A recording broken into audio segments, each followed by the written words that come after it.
Please welcome Ross Asdourian. Two pillars of, sorry, hitting me. Oh! You got this. Two pillars of a meaningful life are a sense of purpose and a sense of hope, and a sense of belonging. The 2022 Spirit Award winner has given me both, and I know I'm not alone. Ryan Asdourian started his journey with multiple sclerosis as a brother, a son, and of course, a bird. Oh. He was bliss. As his journey continued, he became a captain, a husband, and most recently, a father.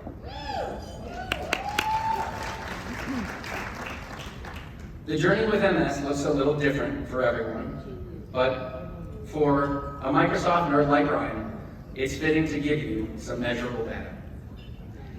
13 years and 7 months since his diagnosis.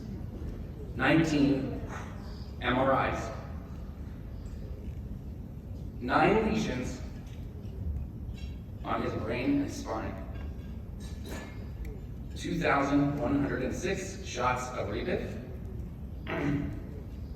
10 pub crawls. 4,680 team shirts and hoodies. Yeah, baby. 2,238 unique donors. And $653,000 raised.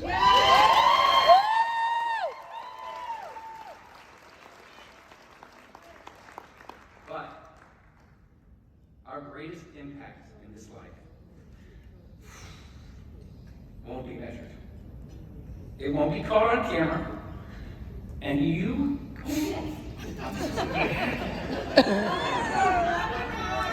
You got this, baby. Put him on. hold on, I have 2 minutes. Allegedly. I Our don't know greatest who this impact is, in this but I life need won't be measured. It won't be caught on camera. And you may never even know whose life you are changing with your actions every day. Got it, baby. That enduring commitment to a cause, that immeasurable force, is what I believe is spirit. I presented Ryan with the National Achievement Award after his first year with the MS Society, crumbling by tears, like now, except worse, if you can believe it. Crumbled by tears of the admiration and uncertainty of the road ahead. Today, more than 11 years later, I am humbled and awestruck by how that road has made all of us better. So it is my greatest honor to present the 2022 MS Society's Spirit Award tonight to my brother, Ryan Asdourian.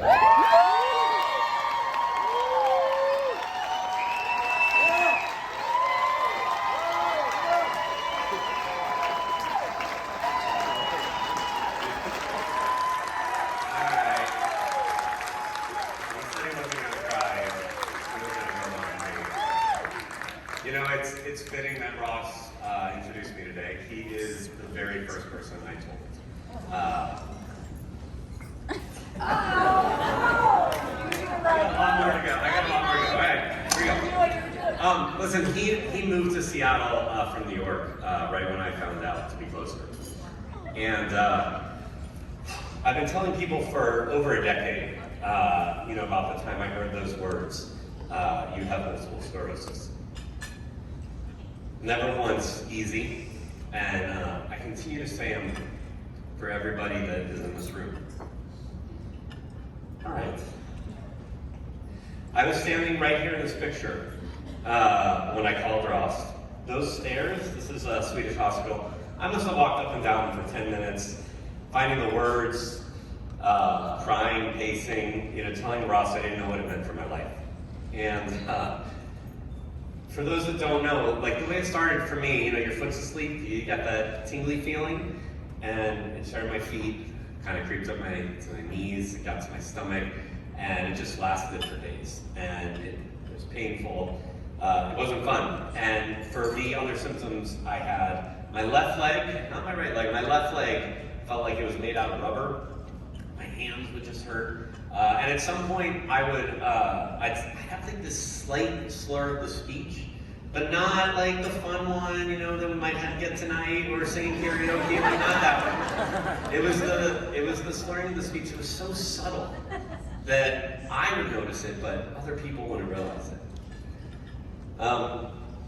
That same week, I was interviewing for my first job at Microsoft that was in the Windows division. And I don't remember what we talked about, but I do remember the room we sat in. And I remember just thinking, man, I am bombing this interview. The words that were coming out of my mouth did not sound like the words that my brain was producing. It had that slight slur, and it's the only thing I could think about. Every 6 months at the beginning, I would lay in an MRI machine, and I'd wait to see if I had new or larger lesions on my brain. First few years, not too many flare-ups, and I had a few. I'd go in for a couple days, 3 days in the hospital, 5 days in the hospital. I'd get a steroid pack, and I remember them telling Ross, who was by my side, they would say, "Listen, he's gonna have a lot of aggression. He's gonna have trouble sleeping. He's gonna eat incredible amounts of food, and he's gonna be extremely irritable." And basically, they said I would have all the side effects of the steroids that some athletes choose to take, except I wouldn't get the muscles. So I asked for the illegal ones. They said no.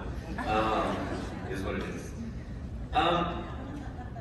When you don't know what a disease means for you, the first thing you do is you search the internet. Not smart. No. Bad idea. The second thing you do is you go to support groups. And support groups are amazing. You meet a lot of people, though, in them, especially at the beginning, that may be a little further advanced than you are. That's hard also. The thing you never stop doing is you ask, when will it get me? And as Ari Stark says, not today.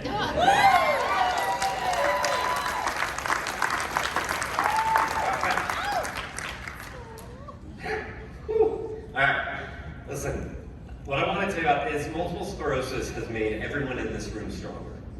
And it's the people living with it and the people that love someone to live with it. It evolved my approach to life, but it didn't change it. It helped me grow, and what I want to share with you, if I can get through it, is how, and hoping you can find yourself in these words. Multiple sclerosis opens our hearts. It pushes us to be bolder. It teaches us empathy, and it shows us the joy of life. Whew. So I want to start with opening the heart, okay? Because sometimes, listen, we're ready to receive life sometimes, but whether it's news at work, it's personal, it's waiting for the doctor to call you, I wasn't ready. I wasn't ready for my diagnosis. I barely told anyone. In fact, it took me about 1 year and 2 months to really tell people. Because once you tell people, someone said this earlier, you can't take that back. What does it mean for my job? What does it mean for my personal life? You don't know. But, you know, I felt brave. I wanted to make a difference, and so I opened my heart. The very first fundraiser, we had the pub crawl, we had the walk, it was awesome. This is a picture. And it was exhilarating. It was so fun.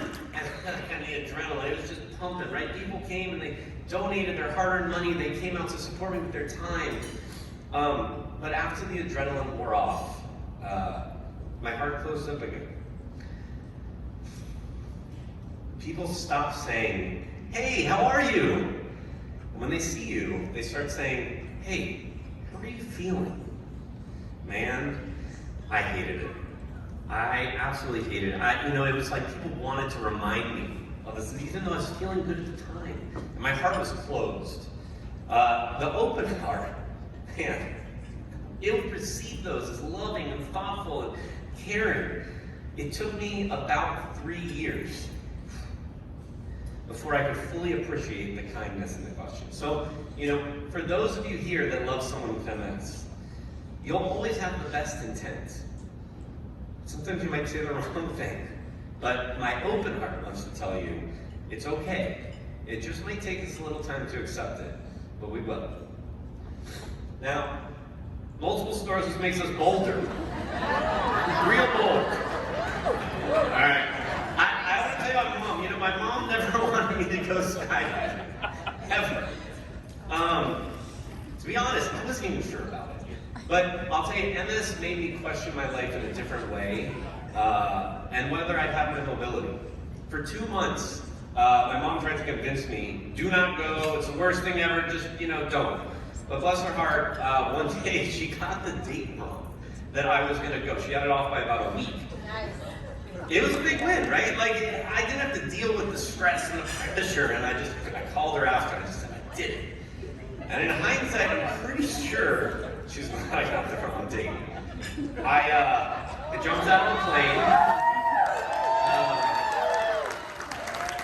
I ended it like 3 other times because, it taught me to be bold. So I was like, let's do this. As it turns out, I was dressed as a giant bird for most of them. And I did other things. I jumped off the roof, it was crazy. I went in a helicopter that goes upside down. I even tried to convince the CFs at one point to let me fly around in a jetpack around the stadium. They said no. If those doctors had given me those real steroids, I feel like I had something. Now listen, what's important is I am not saying if you get MS, you should go out and be crazy.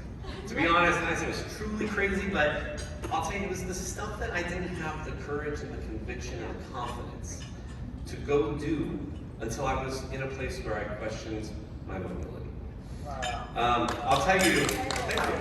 I continue to sign up for crazy things. Next week, I'm doing a relatively safe but crazy little hike in Mexico that goes to 17,000 feet. And for context, Mount Rainier is 14,000, so we'll see how this goes. But listen, I know there's some people in this room, and what I want you to know is multiple sclerosis made me say yes. Yes. It made me, this part's hard. Because it is something that made me train for it, make me get in the best shape I've been in years. And I'll tell you this, if MS does take my legs away, I will remember being on top of that mountain saying, not today.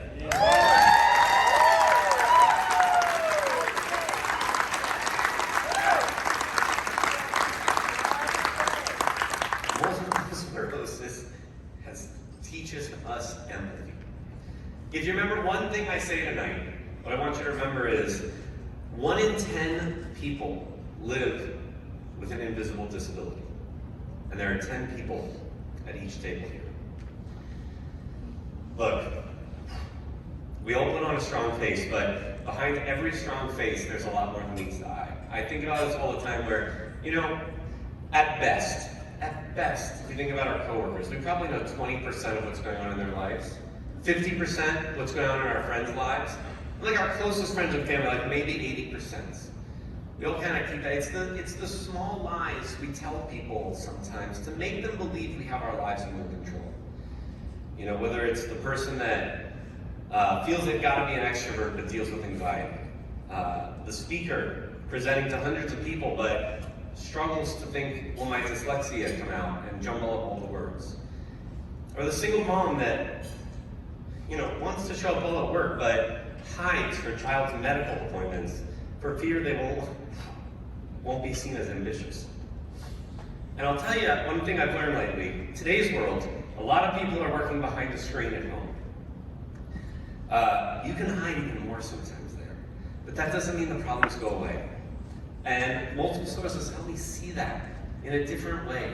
It's made me a better ally for those that live in fear of being found out. 1 in 10 have invisible disabilities. And I wouldn't know that if I wasn't that statistic.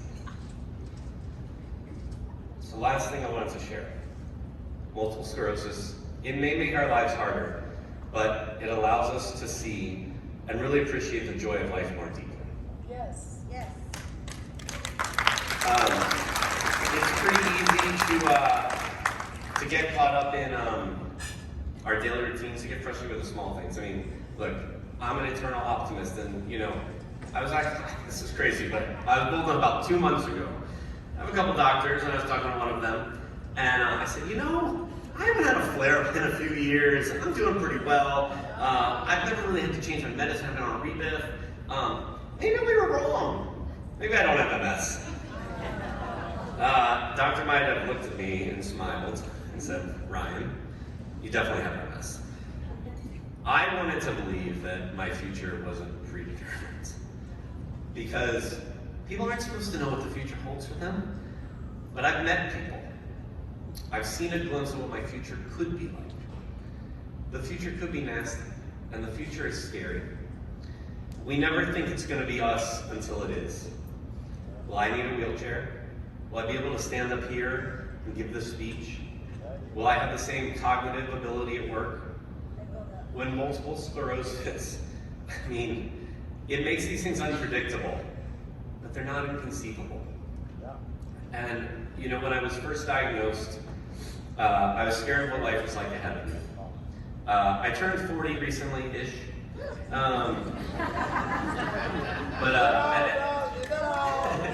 At every milestone birthday past this, I have to think that you think about how many years you have left on this planet. And I turned again to the internet to see what the life expectancy is for someone with MS. Again, not a good idea. But what multiple sclerosis taught me is that regardless of life expectancy, I know that every moment's a gift. And they all have it. It's the stress when you gotta work. It's when your kids, when they won't listen to you. It's when you have a tingling feeling in your body. It's when you're laying in the MRI machine. It's when the sun's out or it's raining. And it's really when you have the love of so many people that are here tonight. Ooh.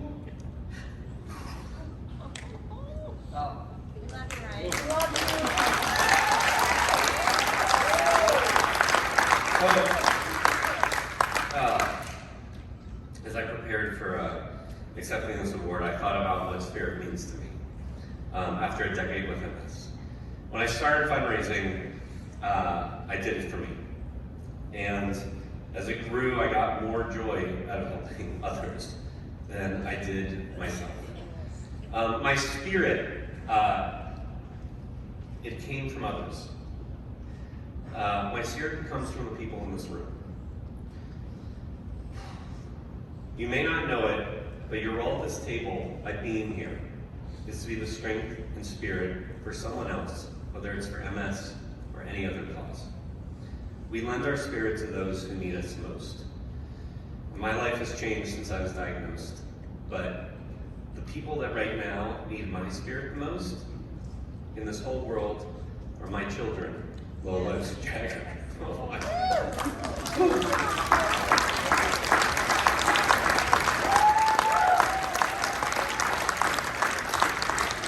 We explain to them what multiple sclerosis is. Lola in particular, she helps me. She had these injection sites, and she takes these alcohol swabs, and she says she's my wiper. She soaks up the blood and takes care of me. So, listen, when you see my name in your inbox, when you see me smiling in a picture online, when we hopefully have many beers to catch up, know that the joy of life that I experience is because multiple sclerosis made me appreciate the smaller moments in life. When I fundraise, I'm buying more time for myself on this planet. I am buying more time with Ashley, Lola, and Jagger. And I'm buying a world where I never have to worry if Lola, Jagger, or anybody that has a child in this room of someone living with MS will have to worry if there is a genetic connection. Because whether there is or not, you all in this room will have helped us end MS. Thank